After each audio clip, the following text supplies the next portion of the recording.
Now, if I give you a relation as a list of ordered pairs, first of all, is this a function? How do I know if this is a function or not? McDonald, Anoop, Marcos. Is this a function or do you not know?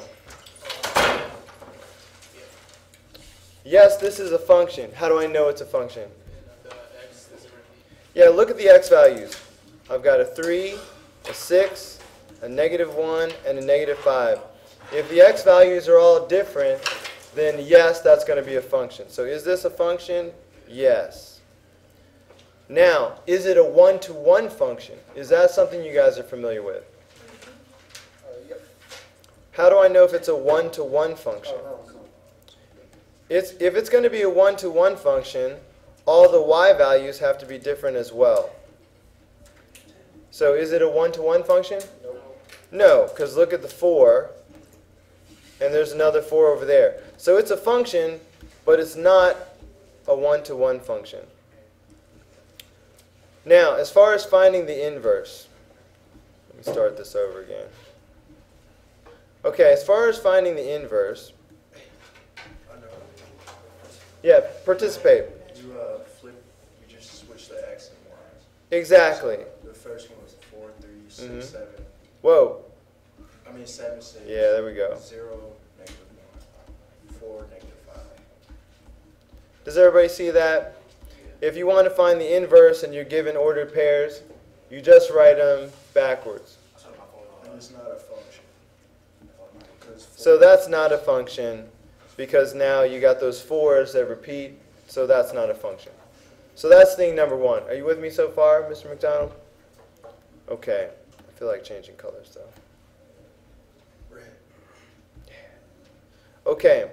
Now, oh, I got you. given an algebraic representation, how do you find the inverse? We're not telling you. Well, I'm giving you the, it's already written here on the paper. Here are the steps that you follow. We switch the x and the y, So it'll be and then we solve for y. x equals. Well, first of all, let me just start off by showing where the y is. So you've got this f of x sitting right here, but that's really y equals -2x plus 10. So if I want to find the inverse, the first step is to switch the x and the y. So I'm going to write X equals -2y plus 10. Then you minus 10. 10x, -10x. x minus 10 equals -2y divide 2. true.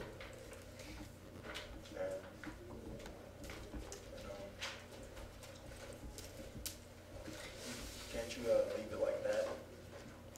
Like Yes, but shouldn't we simplify the 10 and the -2 a little bit? +5, so x over -1. I'm going to try to show it to you the way that it will probably be shown on the end of course test. And this is probably how they would write it. See how we have this x over -2? Yeah. What's the invisible number in front of the x right now? A 1. There's always that invisible 1 there. So that's where this -1/2 is coming from. And then, of course, -10 divided by -2 is +5. Right. So on the EOCT, this is probably what you would see for the correct answer among the choices. -1/2 x plus 5. And notice how they use this little -1 to represent that it's the inverse function. So that would be the answer. Okay? Let's do the same thing for this one right here. Again, this g is just like a y. Okay? So when I switch these, it's going to be like x equals 2/5 y minus 20. So what shall I do? Oh. Just same thing. All right, let's add 20 to both sides. So x plus 20 equals 2 over 5y. Now, be careful. When you have a fraction like this, and I want to get the y by itself, The best thing to do is multiply by the denominator. So the Correct. 5's cancel. Absolutely. Let me change color so it's really clear. Times the 5 and the 2 to get 10 or what? No, because those 5's cancel before it gets to multiply the 2. So you just divide by 2 now. Correct. So I'm going to multiply by 5 on both sides. Now, when I multiply on the left side, I have to do the distributive property. So I'm going to wind up multiplying both of these numbers by 5. So that's going to give me 5x plus 100. These 5's cancel each other out, so I'm going to have 2y. Then you just divide. Divide by, 2. so now I'm going to divide by 2. Divide all 3 places by 2 like this. Those 2's cancel. These 2's cancel. That's going to leave us with 5 over 2x. Plus 10. No. 50. Plus 50. Okay? And again, see how they even put it up here with the g negative 1? That means g inverse.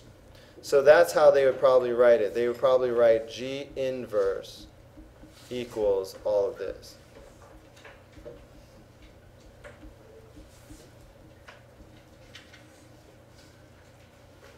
Okay. Hold on. Alright, now these ones are slightly more challenging because they have exponents and radicals in them, but it's still doable. So let's see, that's just like a y. So that means when I switch x and y, I will have x equals 1/2 y minus 2 to the third power. So first you'll do the exponents first. Yes, well, I really want to get rid of this 1/2 first. What am I going to multiply by? 2. Yeah, let's multiply by 2 on each side. So the 2's cancel. So Okay. that's what we want. Yeah. Correct. All right, and since it's just 1, we don't even have to put it, do we? So that's going to make 2x equals y minus 2 to the third power. So the question is, how do I uncube something? You cube root it. Good man. If I want to uncube something, I need to use the cube root. So I'm going to do the cube root of both sides of the equation with a little 3. All right, that gets a little cut off on your screen. Sorry. Okay, I did the cube root of both sides. Maybe I can move it over there. That should be better. Alright. Now, so that's going to leave us with the cube root of 2x equals y minus 2. Notice how the cube root and the third power just cancel each other out, and it just leaves the y minus 2. Last step, what is it? The cube root of 2. Well, there's nothing we can do with that. Alright. That's done. But I haven't gotten y by itself yet. Divide. Not divide. Add 2. Add 2 to both sides. Plus 2 plus 2. Now look, so these are going to cancel out. So that just leaves the cube root of 2x equal, oh, whoops. Plus 2. Oh, too far. Plus 2, correct, equals y. And again, they would probably write g inverse equals the cube root of 2x plus 2. So that is how you find the inverse of any function. So the 2 steps are you switch x and y, and then you solve for y. So let's do this one more. So this is like having y equals. So when I switch the x and the y, this is going to become x equals the square root of y plus 8. I need to get rid of this radical. How will I do it? Like square it. Square it. We're going to square both sides. Okay? So I'm going to square the right and I'm going to square the left. So that means I'm going to have x squared equals y plus 8.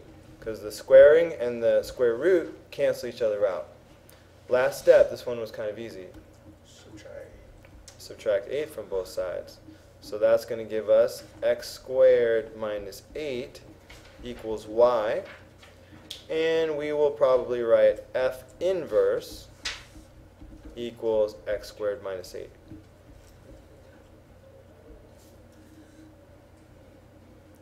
Okay? So that's how you find the inverse of a function. Now, I know my kids did.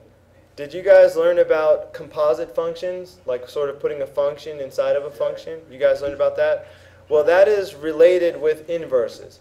It turns out if two functions are supposed to be inverses of each other, if you do the composite of them, everything should cancel out and you should just wind up getting x. So that's how you can show if two functions are inverses. Put one inside of the other and see if you just get x for the answer. For example, say if I wanted to take function g and substitute it into function f. Here's how I would set it up. Start with function f. Get ready like you're about to plug something into function f. So function f is 4x minus 12. So I'm going to write 4 parentheses minus 12. Can you see that that's a big old function f ready to substitute in? So then I put the g in. I'll put the g as a different color. So what am I going to put inside of here? X over 4 plus. X over 4 plus 3. So anytime you have a number in front and you have a two-part expression, a binomial, what am I going to do? Well, those 4's are going to cancel out. So, Correct. And then it's just 12 minus 12, so it's 0. Excellent. Now make sure you show it as two separate steps. Okay? Is this where you have to say x equals something? Well, this is where we should just get x. Yeah. Plain x at the end. So this is what I would do. If I do the distributive property right now, when I multiply by 4, these 4's are going to cancel. So that's just going to leave x. When I multiply the 3 by 4, I'm going to get 12. So after the distributive property, I just have x plus 12. All right? Marcos, did that make sense? How the 4's canceled out? McDonald, you following me? Anoop? Are you following? Yeah, definitely. Okay. And then we still got to bling. We got to bring down the red 12, negative 12. Then obviously what's going to happen here? 0. They cancel out, right? So what's left? X. All that's left is just x. And that's how we show that two functions were inverses of each other. If you plug one function inside of the other and everything cancels out except for x, that means they were inverses of each other. Technically, you should do it both ways and plug one into the other and then turn around and plug the other one into the other. But I'm just going to do it one way for today. Let's see if it works for the next one. If these are inverses of each other, let me start with function f again. X squared plus 3. So I'm going to start off a big old parentheses squared plus 3. Can you see that this is function f with a parentheses instead of an x? What am I going to put inside the parentheses? G. Function g, which is The square root x minus 3. square root x minus 3. So this is function f with function g plugged in. What should happen if these are supposed to be inverses? It should equal x. It should equal x if they are. What happens next? You square that. What happens when you do a square to a radical? Cancels out the radical. It cancels out the radical. So it equals x. So, and show this as two separate steps, okay? A lot of kids will just put x right now. That's too soon. So the radical goes away. I have x minus 3. And then I still have the plus 3. Then those cancel out, of course. And that's just going to leave x. Again, that's how you show that two functions are inverses of each other. Okay? Now let's shift gears a little bit. Remember, sometimes if I look at a graph or pairs of numbers, sometimes it'll be just a relation. And that's all I can say is it's a relation. If it's special enough, I could say it's a function. And we talked about what makes something a function. If it's even more special, it might be a one-to-one function. So I want you to classify each one of these as, is it simply a relation, or is it a function, or is it a one-to-one function? Be specific. So look at this first part of problem number 1. Is this a relation, or is it a function, or is it a one-to-one function? Everything's a relation. Okay? It's just a matter of, can it be more than just a relation? Alright, so a relation is any pairing of x's and y's, inputs and outputs. What about the one-to-one? Oh yeah, we'll keep listening. You missed this part of the lesson. But we'll talk about one by one as we go through.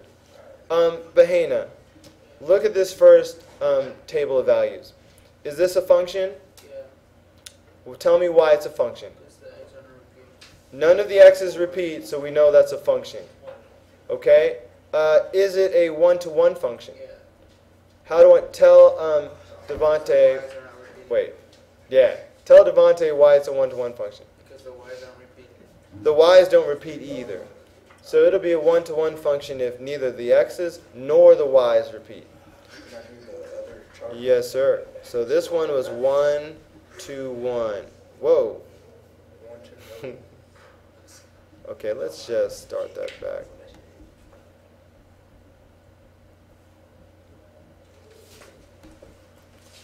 That's a one-to-one function. All right, what about the next one, Devante? It's a function. Okay, this one is a function because none of the x values repeat. Is it a one-to-one function? No, because 4. Yeah, looking at those 4s, it's not a one-to-one function because of that. But it is a function. My class ever did the one-to-one function. Yeah, even in my class we did it only very, very briefly. Yeah. But it might show up on the EOCT. I saw it in the review materials, so I want to make sure you're exposed to it. Look at number 2. Is this a function? No. No, this is not a function. Do you guys remember the vertical line test? Can you go? If a vertical line can hit more than one point at a time, it's not a function. Okay, so this is not a function, so we can just say, well, it's a relation. That's the best we can say is it's a relation. It's not a function. What about number 3? Yeah. Is this a function? Is it a one-to-one function? No.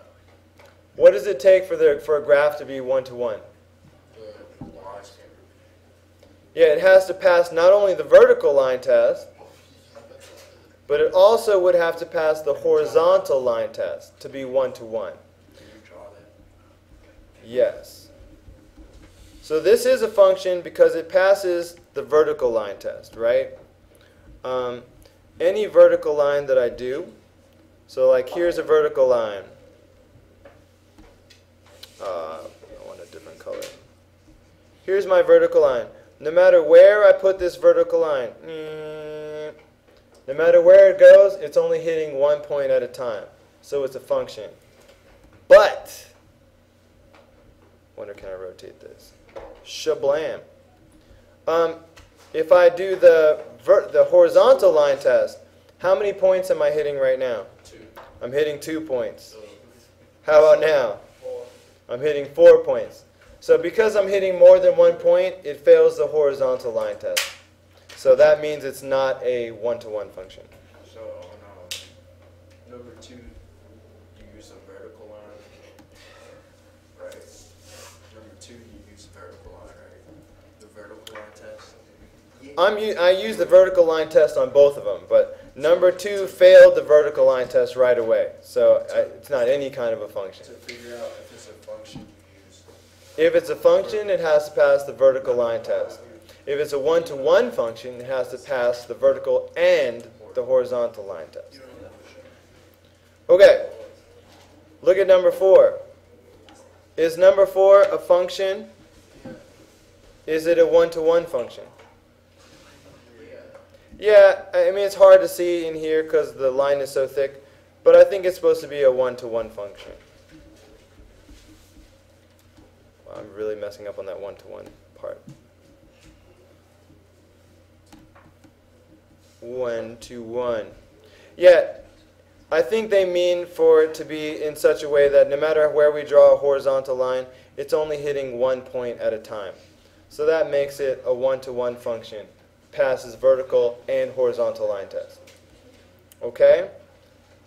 So that's one-to-one function. Now look at problem number 8. Don't forget about domain, range, increasing intervals, decreasing intervals. This is important stuff. Remember, the domain is how far the graph goes from left to right. Shh, brothers. Silencio, por favor. We only got 4 minutes left. Yep, so I'm kind of in a hurry, no time to waste. So the domain is how far it goes from left to right. That means this one goes left forever, see the arrows, and it goes to the right forever. So what will I put for the domain? Negative infinity to infinity. Now, is the range going to be negative infinity to infinity? No. The range is how far down it goes and how far up it goes. You always have to give it in the order from bottom to top. So what's the low on this graph? At the bottom is negative infinity. It goes down forever. What's the top of this graph? 5. This is the ceiling right here. That's how high it goes. So we're going to put negative infinity to 5. That would be the range. All right. Now, part of this graph was increasing, and part of it was decreasing. Let's do the increasing part first. I'm going to color the increasing part in green.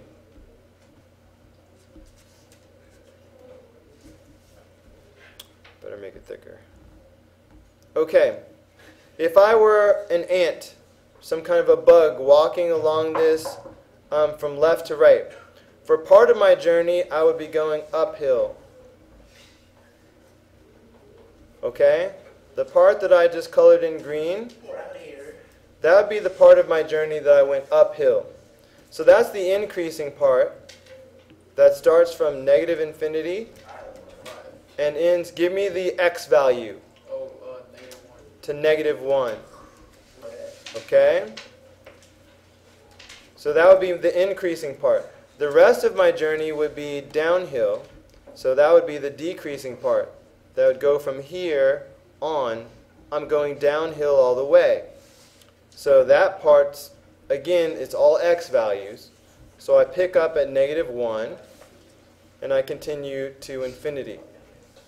So remember about increasing and decreasing intervals. A constant interval would be a place where the graph was perfectly flat. Are there any places where the graph was flat? No, you were always either going uphill or downhill. So there were none. Was this graph continuous? Yes. Yeah, it was continuous because there's no gaps.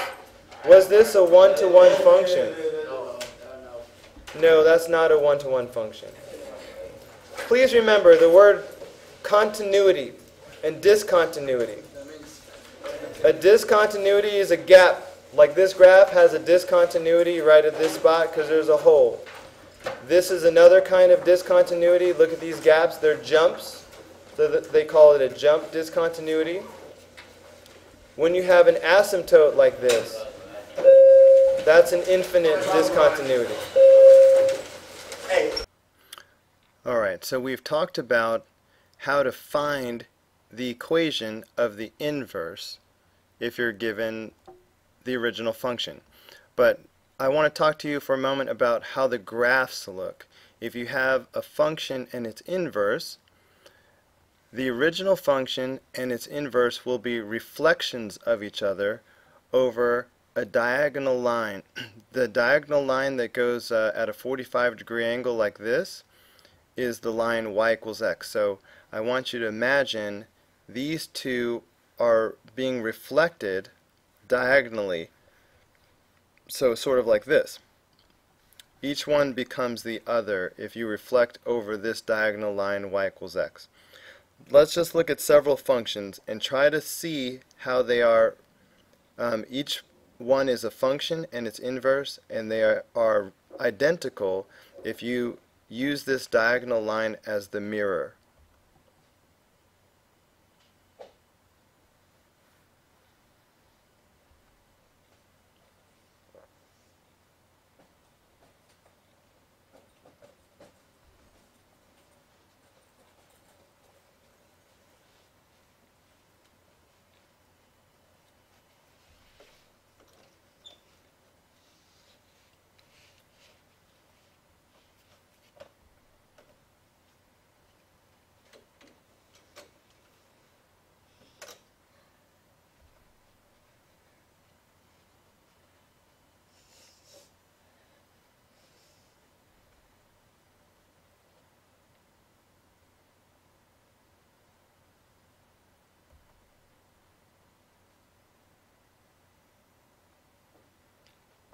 Okay, so I hope you could get a feel for the idea of in each picture I just showed you, you have the original function.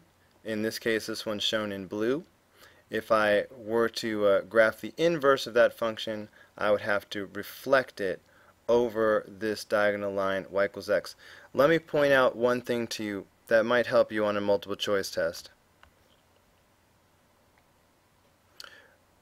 A minute ago I showed you that if I have a point, I can find the inverse of each point by reversing the x and the y.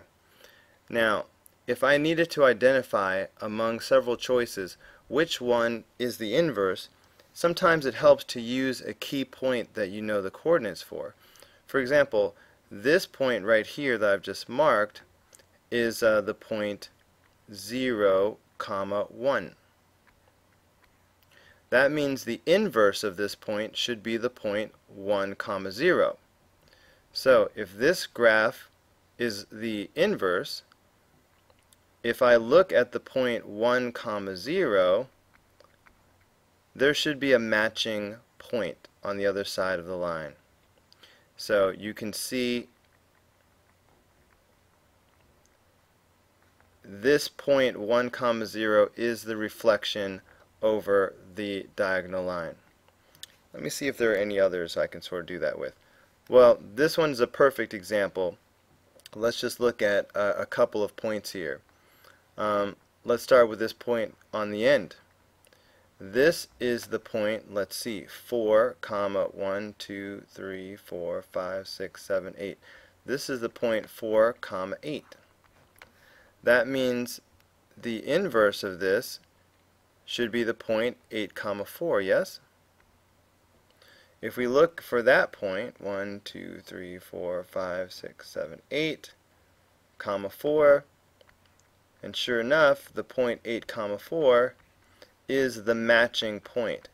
If I go perpendicular the same distance across the diagonal line. And that would work for each one of these points. Let's just look for one more. Let's take this point right here, for example. This is the point -6, 3. That means if I look to 3, -6, I should find the corresponding point. And sure enough, if I go to 3 and then I go to -6, I find the point that is the mirror image of this point over this diagonal line. Okay, so sometimes using the coordinates, using a few key points, will help you identify the right graph. Now, on the EOCT, they are likely to give you an original graph and then several options, and you have to decide which one of the options is the inverse of the original graph. Now, I just explained to you that if I drew a diagonal line, the inverse would be what I would get if I reflected this graph diagonally over that the line y equals x. Sometimes that's hard to see at a glance.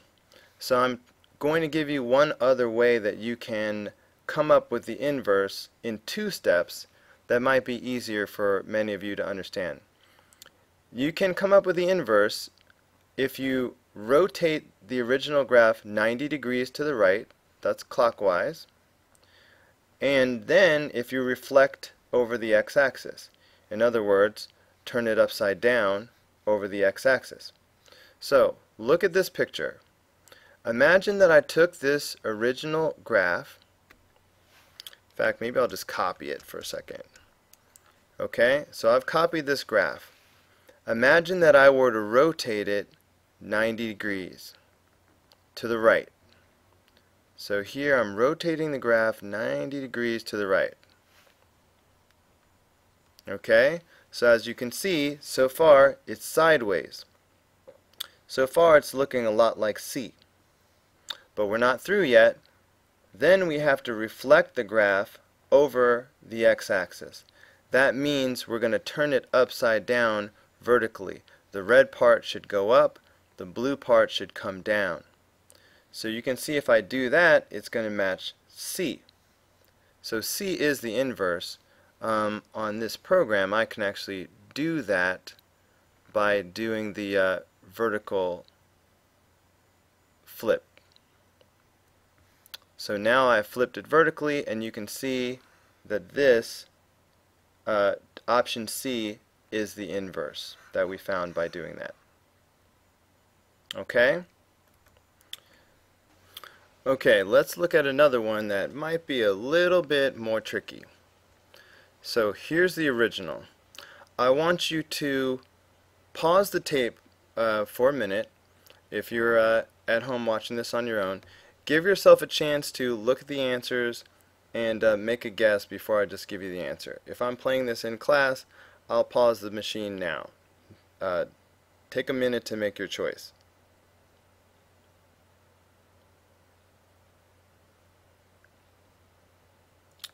Okay, I'm going to assume that you paused the tape and thought about which one of these would be the inverse. Now, let's use the second technique that I was mentioning to you about obtaining the inverse by rotating 90 degrees and then reflecting over the x-axis. Now, it's a little bit tricky because you can't do what I'm doing. I'm going to actually rotate it. You need to do this mentally. See, let me copy this so I can play with it. So first I'm going to rotate this 90 degrees to the right. That's clockwise. Okay, so I've rotated it to the right. You can see that having rotated it 90 degrees, it looks just like C. Now, rotating 90 degrees alone is not going to produce the graph. So it's probably not going to be C because I still haven't reflected over the x-axis yet. So imagine turning this now upside down over the x-axis. Look what would happen.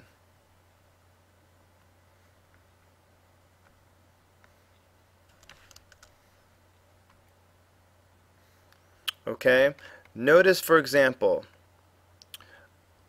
this if I were to turn this upside down, look at the end point right here. See how this is up 1, 2, 3, 4? If I turn this upside down, this end point should be down 1, 2, 3, 4. Okay? So I should see a point right here. Does this graph have a point right there? No, that one's a little too low. Does this one have a point right there? It does. Does this one have a point right there? It does not. So for this one, the answer is going to be B. Now, let's look at that another way. Let's look at it using coordinates.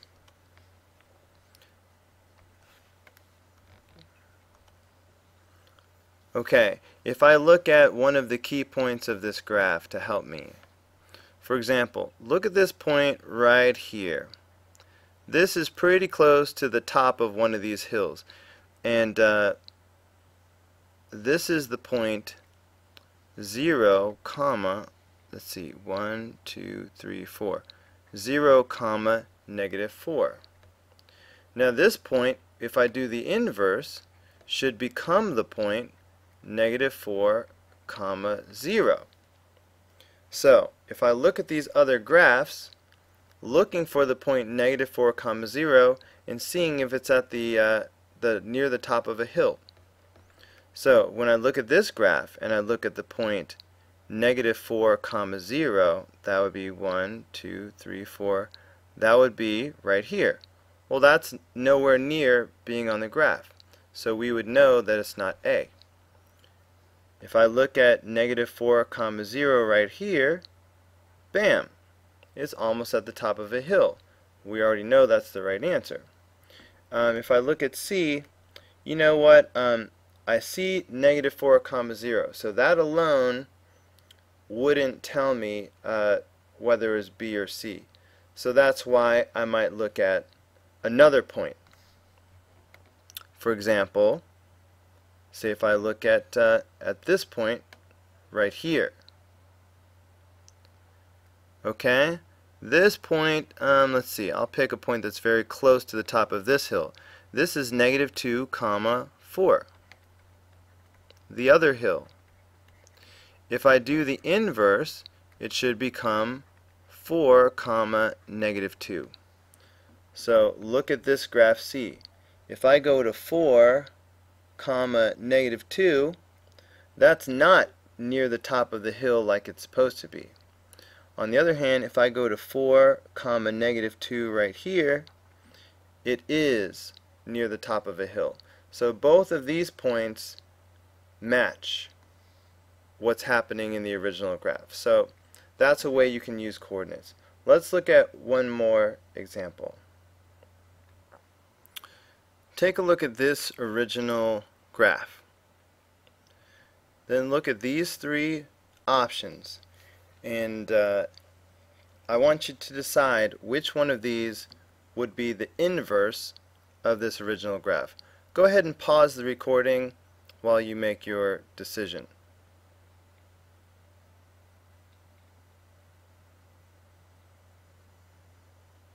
Alright, I'm going to assume that you paused the recording and you thought it through, and now you're ready with your answer.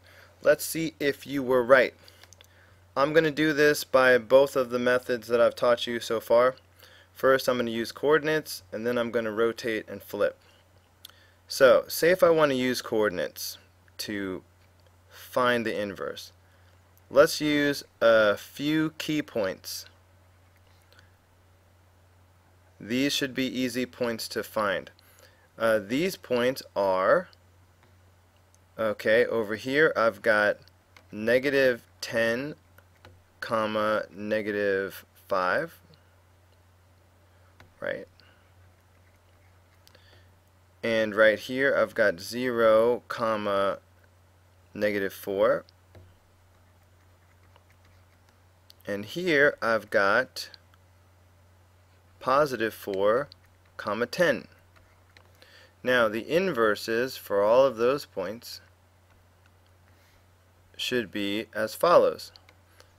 This point should become negative 5 comma negative 10.